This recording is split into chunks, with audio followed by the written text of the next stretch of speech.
Senator Heitkamp. Thank you, Mr. Chairman. I have kind of three areas, and I don't want to be too argumentative, so I just want maybe a yes and no. And following up on Senator Corker's discussion with you, and just taking yourself out of this for just a moment and just looking at process. Tell me what kind of agreement you think is stronger and maybe more permanent. An agreement that's agreed to by the President of the United States with a divided Congress, or an agreement that's been approved by the President of the United States with the majority of Congress approving that agreement? The latter. Correct. You have spent a lot of time talking about the fragility or the internal politics of Iran. And I think I could make a pretty good argument that tells me that the current sanctions need to be increased. Because if you don't have a coalition around, if it's so fragile that simply a discussion or sanctions, as Senator Menendez outlined, which wouldn't take effect for a longer period of time, could in fact blow up the deal, then perhaps there isn't enough political will within Iran to actually do a deal, and a sustainable deal. And so my question is, as you're talking about this, what is the Iranian process for approval of an agreement? It's not entirely clear whether, for example, their majlis, their parliament, whether it would and in what fashion or at what point it might have a say. But here's the bottom line, and this was alluded to earlier, I think, by Senator Toomey. The Supreme Leader remains the first among equals. At the end of the day, he's the critical person in terms of blessing or rejecting a deal. But he is not alone, and he is susceptible to different groups that are pressuring him in different ways. Some folks who don't want an agreement under any circumstances, others who believe it's necessary in order to help get Iran out from under the burden of sanctions and to help the country progress. There's a huge fight going on in Iran over exactly that. We see it every single day. Foreign Minister Zarif was called before their parliament because he took a walk with Secretary Kerry.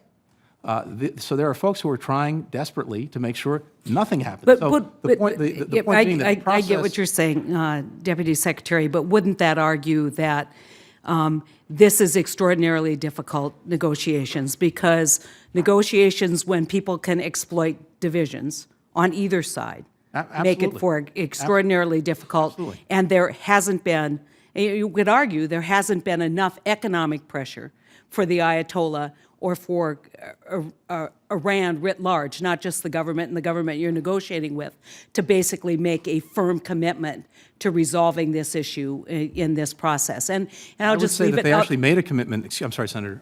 They've made a commitment under the interim agreement to take certain steps. Who made an agreement? The government of Iran. Yeah. And they made an agreement, and they've kept to it. Now, they've tried outside of the agreement, as has been alluded to every single day to do all sorts of things to advance their program. We remain very vigilant, but in terms of the agreement that they reached and they were able to reach as a government, the IAEA has concluded on a regular basis that they've made good on those commitments. So while we come into this with tremendous skepticism and certainly no faith in their good faith, the test is whether the agreement is tight enough, strong enough, transparent enough that if they try to get around it in some fashion, we'll know it, we'll see it, we'll do something about it, and their knowledge of that will hold them to the agreement. But logically, the problem that at least I'm having here is that it seems like we're talking about two different arguments. One is they are committed to this process, ready to go, and we couldn't possibly do anything here because it would upset that commitment. So how strong is the commitment when we're looking at pretty modest, in my opinion, as we look forward, modest increases in sanctions? And so I want to get, with Secretary Cohen, I want to get to another point, which is the oil sanctions. Can you just tell me, and correct me if I'm wrong, the oil sanctions are based on per barrel amounts and not dollar amounts, or is it the other way around? It's per barrel amounts, yeah. It's per barrel amounts? Well, just to be clear, what the sanctions require is that importers significantly reduce the amount of oil they are importing from Iran. It's volume, not dollars. Yeah, okay.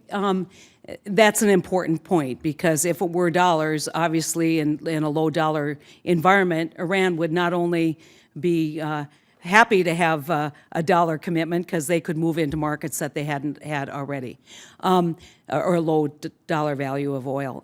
Can you explain to me your judgment on what low oil prices have done to the oil sanctions? And I'll leave it at that because I'm out of time.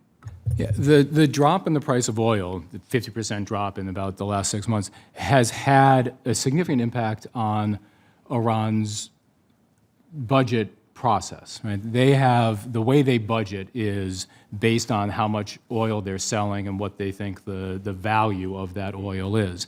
It is immediately brought into, by a formula, into their budgeting process. They have been forced over the last several months to shrink their budget, restrict their spending, increase taxes, not allocate funds to their, essentially their rainy day fund, because the drop in oil price has reduced the amount that they're able to have in their budget. So it has, in effect, imposed another sanction on the Iranians. We calculate it to be worth about $11 billion in lost revenue to Iran during the course of this 7-month period of the extension from November to June.